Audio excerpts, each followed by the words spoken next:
अस्सलाम वालेकुम नाजरीन। आज सुहेल वड़ाइच जो फ़ौज के बहुत करीबी साथी समझे जाते हैं, इन्होंने तमाम सियासी जमातों का जनाजा निकाल कर रख दिया। इन्होंने बताया किस किस जमात ने फ़ौज के साथ मिलकर लोगों पर जुल्म किया और किस तरह से फ़ौज के साथ मिलकर ये हुकूमत बनाते और गिराते रहे हैं। इन्होंने कहा इस दफ़ा नवाज शरीफ एस्टेब्लिशमेंट की गाड़ी में बैठकर सबको रौंदते चले जा रहे हैं और किसी का भी लिहाज नहीं कर रहे।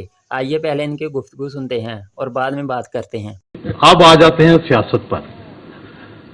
यहाँ पर बड़े माशाल्लाह सारे लोग जितने स्टेज पे बैठे हैं बड़े मोहतरम हैं, ज़ाती तौर पर मुझे सबका बहुत एहतराम है। लेकिन शुरू करते हैं ज़ुबैर साहब से कि ज़ुबैर साहब ने आके जमहूरियत की बात की, लेकिन ये भूल गए कि इनके वालिद मोहतरम जनरल गुलाम उमर साहब वो पाकिस्तान को जो आज इस जगह खड़ा है फौज के किरदार की वजह से, उसमें वो पिलर थे जिन्होंने सबसे पहले पीपल्स पार्टी के खिलाफ, अवामी लीग के खिलाफ और उस वक्त के अवामी नुमाइंदों के खिलाफ साजिशें की, पैसे बांटे और उनका सबका सबूत मौजूद है। तो पहले तो इन्हें ये उनसे बिरत का ऐलान करना चाहिए कि वो जो करते रहे हैं ये गलत था, और फिर जमहूरियत आएगी ना, ये पहले अपनी उन्हीं विरासत की बुनियाद पर सियासत भी करते हैं और फिर जमहूरियत की बात भी करते हैं। भाई आप ही ने तो जमहूरियत का बेड़ा गर्क किया है और आप ही कह रहे हैं कि जनाब जमहूरियत होनी चाहिए। फिर आते हैं जमात इस्लामी की तरफ, माशाल्लाह जमहूरियत की बात कर रहे हैं। और भाई आप तो मार्शल की बी टीम थे, आप तो जनरल जियाउल्लाह के साथी थे, ठीक है। आप तो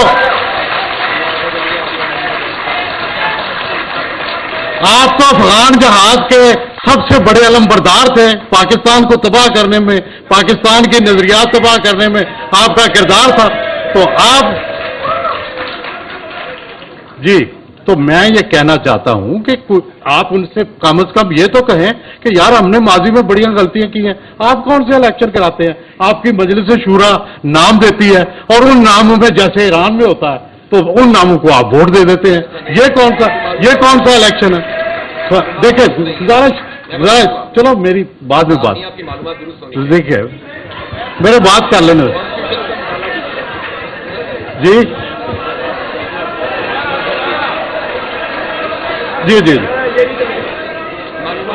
नहीं, आप अपना वजाहत कर दीजिएगा, जी जी जी। ओ अच्छा, जरा एक मिनट ठहर जाए।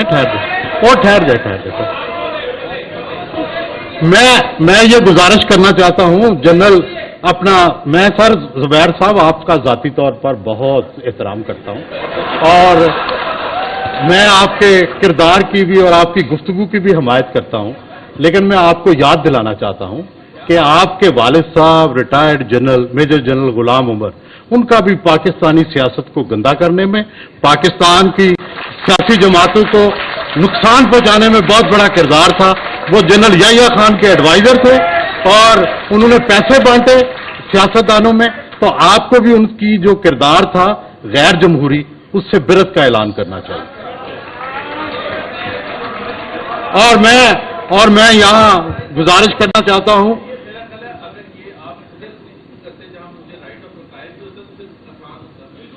नहीं ठीक है, लेकिन आपने बात कर ली, हमें भी करने दें।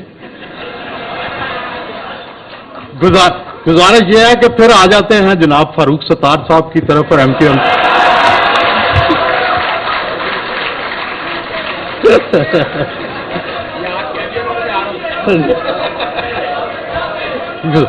गुजारिश ये है कि कराची सबसे पढ़ा लिखा शहर, सारे आप लोग पढ़े लिखे, और आप करते क्या रहे हैं कि अल्ताफ भाई के कहने पे आप वायलेंस को सपोर्ट करते रहे, आप लोगों को मारने की सपोर्ट करते रहे, उनकी हाँ में हाँ मिलाते रहे। आपको कुछ ख्याल नहीं आया कि कोई आपके में तालीम है, आप में कोई अकल है?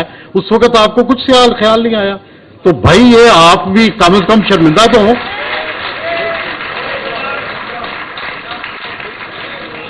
और फिर मैं जनाब गुजारिश करना चाहता हूं ज़ुबैर साहब से फिर कि मुस्लिम लीग नून, आप उनके गवर्नर रहे हैं तो सुन लें भाई। गुजारिश ये है कि जो काम इमरान खान ने 2018 में किया था, इस दफा आप वो कर रहे हैं।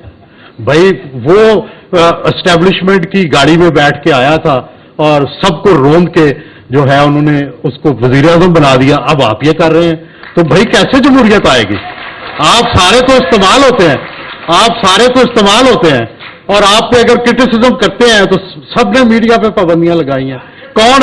کون ہے جس نے؟ جی جی ٹھیک ہے سر، گزارش کرنے دیں. جی جی سر. گزارش یہ ہے کہ بھائی آپ بھی اپنی اداؤں پہ ذرا غور کریں، پھر پیپلز پارٹی آ جائے.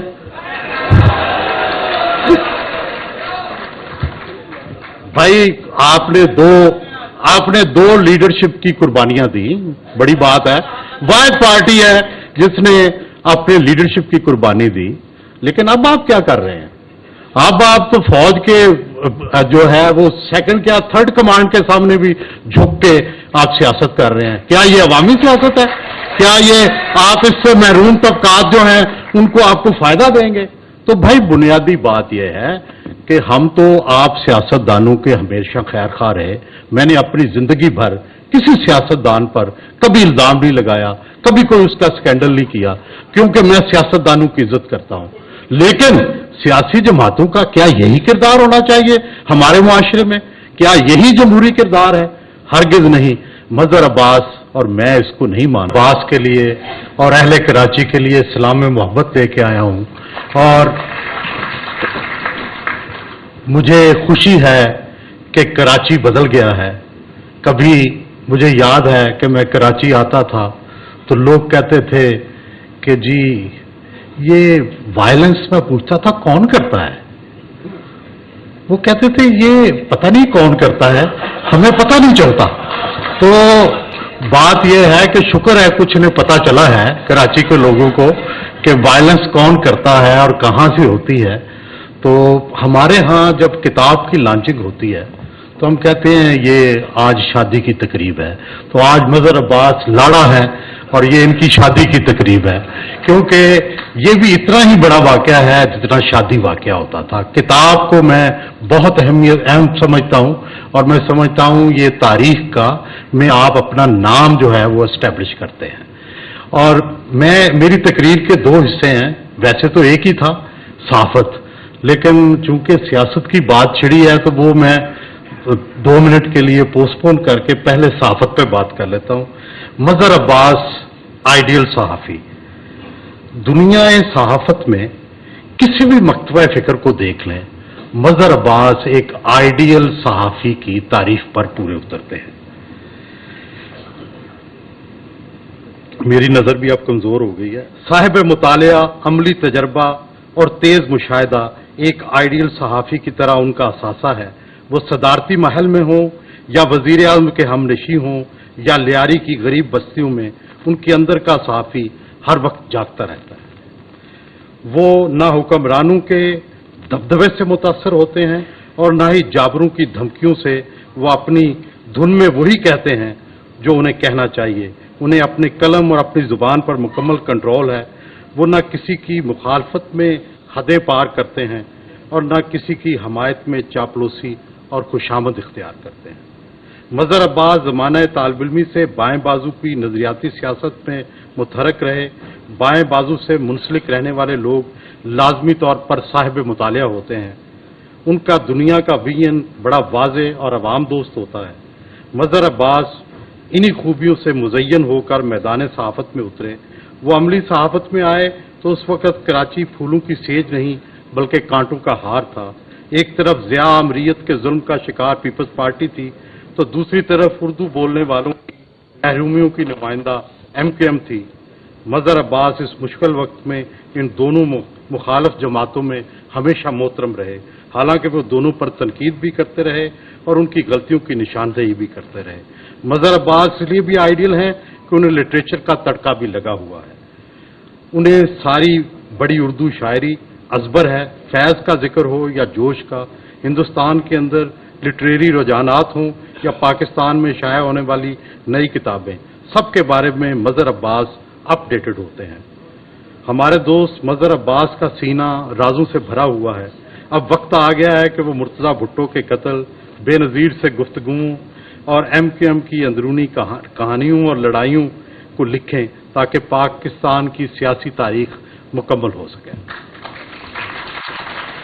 यहाँ तक तो थी बात सियासत की। देखा नाजरीन, इन्होंने बताया जमात इस्लामी जमहूरियत की बात कर रही है, इनको ये नहीं पता कि ये मार्शल लॉ की ब्लू टीम में शामिल हैं और ये जनरल ज़ियाउल हक के साथी थे।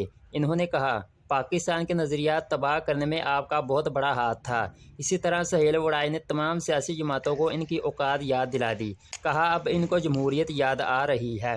नाजरीन, आपने 8 फरवरी को बाहर निकलना है और वोट इस जमात को देना है जिसने ताकतवरों को नंगा करके रख दिया है, और वही जमात इस मुल्क का निज़ाम बदल सकती है।